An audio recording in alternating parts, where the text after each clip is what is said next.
तुम लोगों ने इस प्रार्थना को अमित सर से पढ़ लिया है। उन्होंने इसको पढ़ाते वक्त तुम लोगों को बताया होगा कि इस कविता में ईश्वर का गुणगान किया गया है। ईश्वर सर्वशक्तिमान है, उन्होंने पूरे जग को बनाया है, हमें भी बनाया है और तुम्हें भी बनाया है। इसलिए ईश्वर का गुणगान करना आवश्यक है और यही कारण है कि तुम्हारे यहाँ भी स्कूल के कार्यक्रम से पहले प्रार्थना कराई जाती है। तो इसमें प्रश्न है कि ईश्वर हमारा कौन कौन है। ईश्वर हमारा कौन कौन है?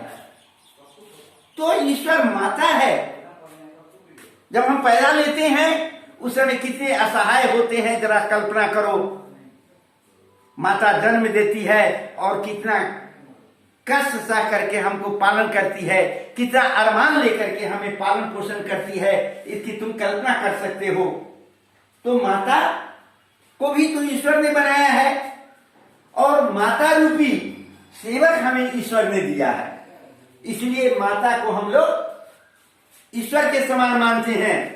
कहते हैं कि माता के पैर के नीचे जन्नत है, स्वर्ग है। तो इसलिए ईश्वर हमारे माता भी हैं और पिता हैं।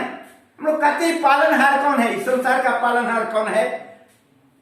तो सब लोग कहते हैं कि संसार का पालनहार भगवान है, अल्लाह है, खुदा है, गॉड है। इसलिए वे पिता भी हैं और समय पड़ने पर जदा कदा हमें कोई न कोई मदद करता है, किसी से मदद मिल जाती है। वो किसकी प्रेरणा से मदद करता है? कोई उसी परमात्मा की प्रेरणा से मदद करता है। इसलिए ईश्वर हमारे सखा भी हैं, सहायक भी हैं, दोस्त भी हैं और भाई भी हैं। भाई जैसे मदद करता है, भाई प्रेम से रहता है, उसी तरह से ये ईश्वर भी हमारे अंग संग हमारे साथ हमेशा विद्यमान रहते हैं और हमें अच्छा काम करने की प्रेरणा देते हैं। इसलिए इसका उत्तर है कि ईश्वर हमारे माता पिता सखा और भाई हैं। समझ गए? ख में है ईश्वर कहाँ कहाँ विद्यमान है। ईश्वर जरे जरे में ईश्वर है, कण कण में ईश्वर है का वास है, हर जगह ईश्वर है। ईश्वर के बिना खाली नहीं है।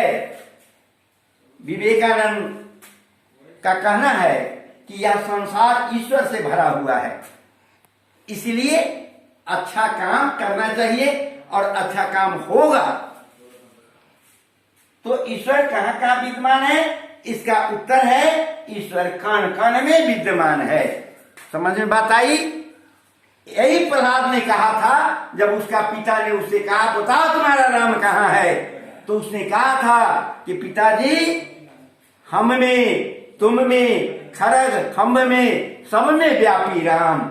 और तभी तुम लोग जानते हो जब जो होली मनाए हो, इससे पहले खंभा फाड़ करके निकले थे नरसिंह भगवान और उसको हिरण्यकश्यप को मार करके प्रहलाद को बचाए थे।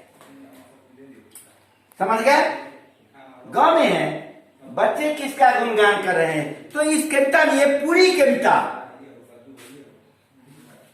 ईश्वर का गुणगान है, परमात्मा का गुणगान है। बच्चे परमात्मा का ही गुणगान करते हैं। हम जो प्रार्थना करते हैं, स्कूल में आप प्रार्थना करते हैं तो वहां हम ईश्वर का ही गुणगान करते हैं और तब अपना काम प्रारंभ करते हैं ताकि हमारा काम अच्छा हो, हमारा काम सफल, हम जिस काम को करने जा रहे हैं उसमें हम सफल हों।